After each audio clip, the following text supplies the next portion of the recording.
आप लोग। I hope कि आप लोग काफ़ी अच्छे होंगे। मैं आपका स्वागत करता हूं कॉमर्स पाठशाला में। आज हम बात करने वाले हैं सोर्स ऑफ डेटा के बारे में, जो कि एक बहुत ही इंपॉर्टेंट क्वेश्चन है, जो कि लास्ट ईयर 2020 में ये आ चुका है। जून 2020 का ये क्वेश्चन है, ये पर्टिकुलर क्वेश्चन, राइट। इसके पहले मैंने ऑलरेडी बहुत सारी वीडियोस अपलोड कर रखी हैं। आपको बस हमारे MCO 3 के प्लेलिस्ट में विजिट करना है, जहाँ पे आपको प्रीवियसली तकरीबन अच्छी खासी वीडियोस मिल जाएंगी। साथ ही साथ जो अभी मैं प्रीवियस ईयर के क्वेश्चंस डाल रहा हूँ वो भी आपको वहीं पे मिल जाएंगी, ठीक है। तो आज का लेक्चर स्टार्ट करते हैं बिना समय बर्बाद किए। उसके पहले कहना चाहूँगा कि अगर आप हमारे चैनल पर नए हैं तो हमारे चैनल को सब्सक्राइब कर लीजिए और बेल आइकन दबा दीजिए, ताकि आपको मेरे वीडियोस की नोटिफिकेशन जो है वो सबसे पहले मिलती रहे। तो आइए स्टार्ट करते हैं आज का लेक्चर। तो देखो, सबसे पहले जो हमारा टॉपिक है उसके बारे में डिस्कस कर लेते हैं। सोर्स ऑफ डेटा की बात की जा रही है, सोर्सेज ऑफ डेटा की बात की जा रही है। तो देखो, डेटा जो होता है ना वो दो तरीके का होता है। एक होता है रॉ डेटा, माफ़ी चाहूँगा, एक होता है आपका प्राइमरी डेटा और दूसरा होता है सेकेंडरी डेटा। तो जैसा कि नाम से आपको समझ में आ रहा है कि प्राइमरी डेटा का मतलब हो गया वो डेटा जो कि एकदम शुरुआत में तैयार हुआ है, मतलब एकदम रॉ डेटा से वो एक तरह से डेटा निकल करके आया है। फॉर एग्जांपल, मुझे अगर ये पता करना है कि एक दिन में कितनी सारी ट्रेनें जो हैं एक स्टेशन से होकर के गुजर रही हैं, तो मुझे वहाँ पे ऑब्जर्वेशन मेथड के तहत वहाँ पे बैठ करके मुझे चेक करना होगा कि कितनी सारी ट्रेनें वहाँ से गुजर रही हैं, है ना। तो देखो, इस तरह का रिसर्च, मतलब इस तरह का जो है जो टॉपिक है वो पहली बार कवर हो रहा है ना। मैं ये चेक कर रहा हूँ कि ट्रेनें कितनी गुजर रही हैं एक दिन में, है ना। तो ये एक तरीके का रॉ डेटा है, क्योंकि इसके पहले ये कभी नहीं हुआ है, राइट। तो ये एक तरह का रॉ डेटा हो गया, तो इसको मैं कहूँगा प्राइमरी डेटा, है ना।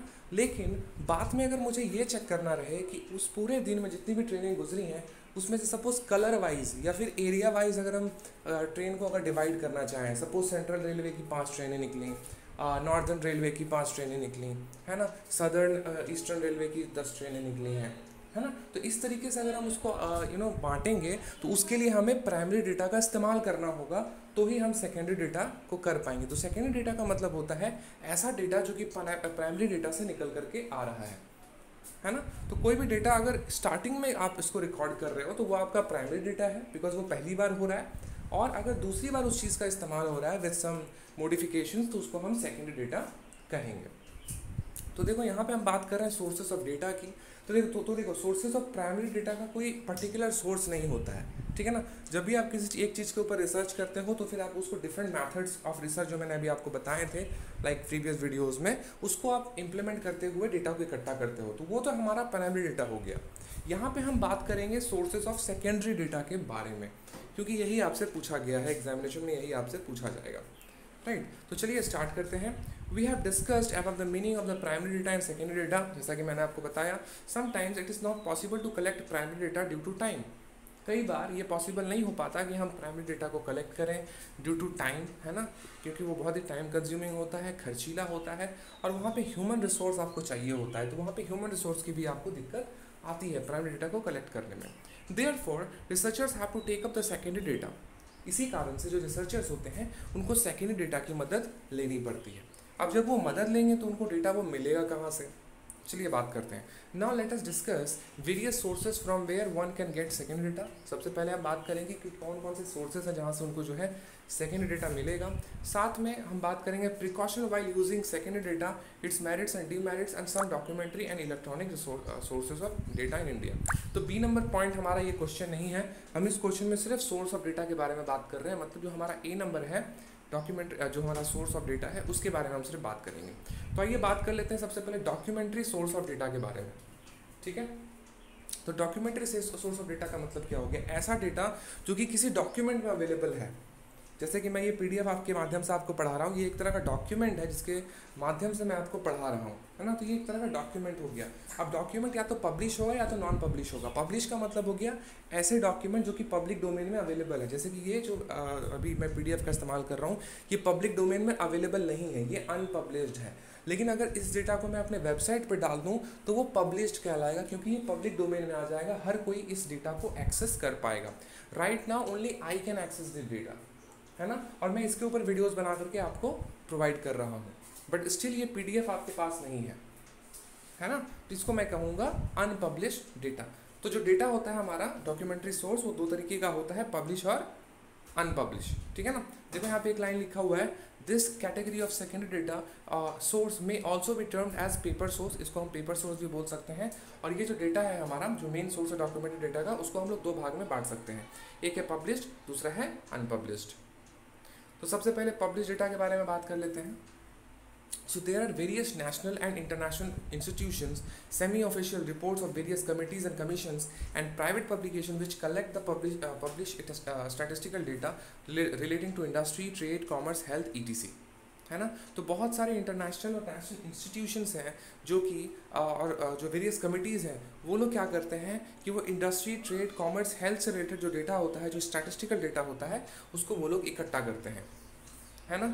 और इकट्ठा क्यों करते हैं? ताकि वो जो भी रिपोर्ट वो फाइनलाइज करना चाहते हैं वो उन्हीं डेटा के माध्यम से हो पाता है। These can be various organisations are useful source of secondary data, है ना।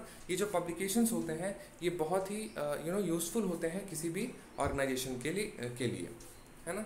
तो वो कौन कौन से पब्लिकेशंस हैं वो उसके बारे में हम बात कर लेते हैं। These are as follow. सबसे पहला है गवर्नमेंट पब्लिकेशन, ऐसी जानकारियाँ जो कि गवर्नमेंट इंस्टीट्यूशंस के द्वारा पब्लिक डोमेन में लाई जाती हैं, उसको हम लोग कहेंगे गवर्नमेंट पब्लिकेशंस, राइट। बात कर लेते हैं central and state government publish current information along with statistical data on various subjects quarterly और एनुअली, है ना। तो जो गवर्नमेंट होती है हमारी, सेंट्रल हो या फिर स्टेट गवर्नमेंट हो, वो हर 3 महीने या फिर 1 साल में वो जो है आपके लिए डेटा को पब्लिश करती है, ताकि आपको पता चल पाए कि अनएम्प्लॉयमेंट रेट कितना है, इन्फ्लेशन कितना है, डिमांड सप्लाई की क्या स्थिति है, हेल्थ इंफ्रास्ट्रक्चर कैसा है। ये सारी चीज़ें हमें कहाँ से पता चलती हैं? ये सारी चीज़ें हमें जो गवर्नमेंट डेटा जो पब्लिश करती है उसके बेसिस पे हमें पता चल पाती है ना। तो वही बात यहाँ पे बोली गई है। देखो एग्जाम्पल के तौर पे दिया गया है, for example monthly statistical abstract, national income statistics, है ना। इकोनॉमिक सर्वे बहुत ही इंपॉर्टेंट है। Reports of national council of applied economic research, है ना। Federation of Indian chambers of commerce and industry, FICCI जिसे हम कहते हैं, Indian council of agriculture research, ये वो सारे ऑर्गेनाइजेशंस हैं जो कि डेटा तैयार करती है और पब्लिश करती है फॉर द पब्लिक डोमेन। और ये सारी की सारी जो है गवर्नमेंट ऑर्गेनाइजेशंस हैं, तो इसे हम लोग कहेंगे गवर्नमेंट पब्लिकेशंस।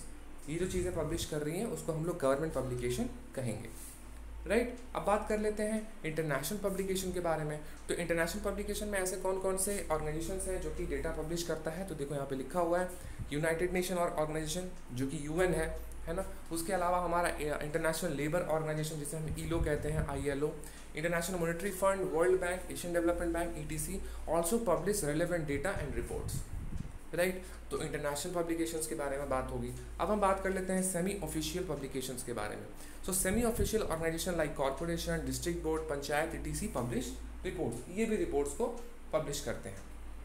तो देखो ये सारे सोर्सेज हैं। मैं आपको क्या पढ़ा रहा हूँ? मैं आपको पढ़ा रहा हूँ कि ऐसे कौन कौन से सोर्सेज हैं जहाँ से डेटा आता है ना। तो डॉक्यूमेंट्री सोर्स 2 तरीके का होता है, पब्लिश और अनपब्लिश। पब्लिश में आपका government publication, private publication, semi official publication हम अभी कर रहे हैं।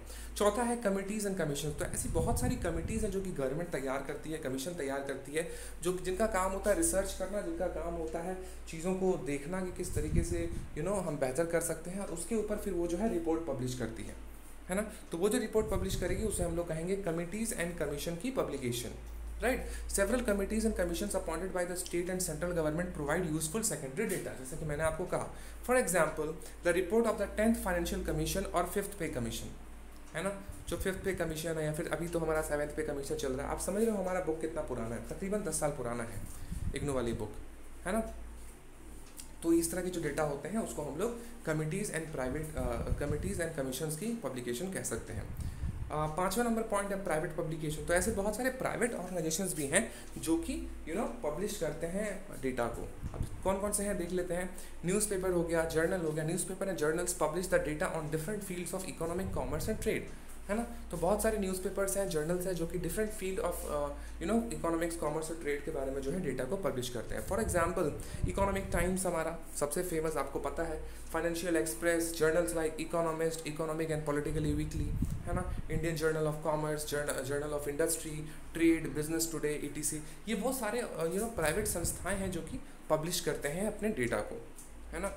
Some of the research and financial institutions also publish their reports annually like Indian Institute of Finance. इसके अलावा देखो यहाँ पे बात की जा रही है इंडियन इंस्टीट्यूट ऑफ फाइनेंस के बारे में, जो कि एनुअली अपने डेटा को पब्लिश करता है। In addition to this, reports prepared by research scholars, universities, etc. also provide secondary data of information, है ना। साथ ही साथ बहुत सारी यूनिवर्सिटीज़ हैं प्राइवेट में जो कि इस तरह के जो रिपोर्ट्स होती हैं, जो डेटा होता है, उसको वो लोग पब्लिश करते हैं, है ना। तो ये तो बात हो गई पब्लिश डॉक्यूमेंट सोर्सेज की। अब बात कर लेते हैं अनपब्लिश्ड डॉक्यूमेंट सोर्सेज की, right. So it is not necessary that all the information मतलब data maintained by the institutions और individuals are available in published form. ये जरूरी नहीं है कि सारे के सारे डेटा जो कि डिफरेंट इंडिविजुअल्स या फिर इंस्टीट्यूशन के द्वारा तैयार किया जाता है वो पब्लिक फोरम में अवेलेबल हो, मतलब सभी के लिए अवेलेबल हो। Certain research institutions, trade associations, universities, research scholars, private firms, business institutions etc. Do collect data but they normally do not publish it. तो ये वो सारे ऑर्गेनाइजेशन हैं जिसके बारे में मैंने आपको बताया, जो कि डेटा कलेक्ट तो करते हैं लेकिन उनको पब्लिश नहीं कर सकते, नहीं करते हैं। We can get this data information from their register files. तो आपको अगर इन सारे डेटा को एक्सेस करना है तो फिर आपको उनके पास जा करके उनके पास जो रजिस्टर्स हैं, जो फाइल्स हैं, उनको स्टडी करना होगा, तो ही आपको वो डेटा मिल पाएगा, राइट। तो ये आपका हमारा पूरा लेक्चर था, जहाँ पे आई होप कि आपको काफ़ी पसंद आया होगा ये लेक्चर। इसको मैं इसका ओवरव्यू मैं फिर से दे देता हूँ। सबसे पहले हम लोगों ने बात की सोर्स ऑफ डेटा के बारे में। तो सोर्स ऑफ डेटा का दो तरह का डेटा होता है, प्राइमरी, सेकेंडरी। प्राइमरी जो कि सबसे पहली बार तैयार होगा, सेकेंडरी जो कि प्राइमरी के बेसिस पे तैयार होगा, राइट। तो हम लोगों ने इसमें बात की secondary, source of secondary data के बारे में, क्योंकि प्राइमरी तो भाई प्राइमरी होता है ना। तो सोर्स ऑफ सेकेंडरी डेटा में हमारा दो तरह का डेटा होता है, पब्लिश डॉक्यूमेंट्री, है ना, मतलब डॉक्यूमेंट्री डेटा होता है। तो डॉक्यूमेंट्री डेटा जो हमारा होगा वो दो तरीके का होगा, पब्लिश और अनपब्लिश। पब्लिश में तकरीबन 6 तरह की पब्लिकेशंस होती हैं। अनपब्लिश तो भाई एक ही है। 6 तरह की जो पब्लिकेशंस होती हैं उसमें आपका गवर्नमेंट पब्लिकेशन आ जाएगा, इंटरनेशनल पब्लिकेशन आ जाएगा, सेमी ऑफिशियल पब्लिकेशन आ जाएगा। उसके अलावा कमेटी एंड कमीशंस के द्वारा भी डेटा सार्वजनिक किया जाता है। प्राइवेट पब्लिकेशंस आ जाएंगे, है ना। कि वो सारे 5 पब्लिकेशंस हैं जिनके द्वारा डेटा को पब्लिक डोमेन में लाया जाता है। और अनपब्लिश सोर्सेज के बारे में मैंने आपको बताया। तो ये हमारा आज का पूरा लेक्चर था, जहाँ पे मैंने आपको अच्छे तरीके से बता दिया है कि ऐसे कौन कौन से सोर्सेज हैं जहाँ से आपको जो है डेटा की प्राप्ति होती है, और इसका इस्तेमाल आप अपने रिसर्च में या फिर आप अपने स्टडी में कर सकते हो, ठीक है। तो मिलते हैं अगले वीडियो में। उसके पहले मैं कहना चाहूँगा कि अगर आपको ये वीडियो पसंद आया है तो प्लीज़ लाइक, कमेंट और शेयर कर दो। ज़्यादा से ज़्यादा इसको शेयर करो अपने दोस्तों के साथ, ताकि वो भी अच्छे तरीके से स्टडी कर पाएँ और एग्जाम्स में अच्छे मार्क्स ला पाएँ। मैं डेली कोशिश करूँगा 2 से 3 वीडियोज़ अपलोड करने की, जिनका भी एग्जाम होने वाला है इस बार फाइनल ईयर का, है ना। तो आप हमारे चैनल पे बने रहिए, सब्सक्राइब कर दीजिए, जो बेल आइकन है उसको दबा दीजिए, ताकि किसी भी तरह का नोटिफिकेशन आपसे मिस ना हो, ठीक है। तो मिलते हैं अगले वीडियो में, अपना ख्याल रखो। और हाँ, साथ ही साथ प्लेलिस्ट को फॉलो करना मत भूलना, क्योंकि सारी की सारी वीडियोस में प्लेलिस्ट में ऐड करूँगा। तो अगर आप प्लेलिस्ट को फॉलो करेंगे तो फिर आपको ज़्यादा जद्दोजहद नहीं करनी पड़ेगी, आपको सारे के सारे वीडियोस एक ही प्लेटफॉर्म पे मिल जाएंगे, है ना, एक ही प्लेलिस्ट में आपको मिल जाएंगे, ठीक है। तो फिर अगले क्लास में मिलते हैं, अपना ख्याल रखो, बाय।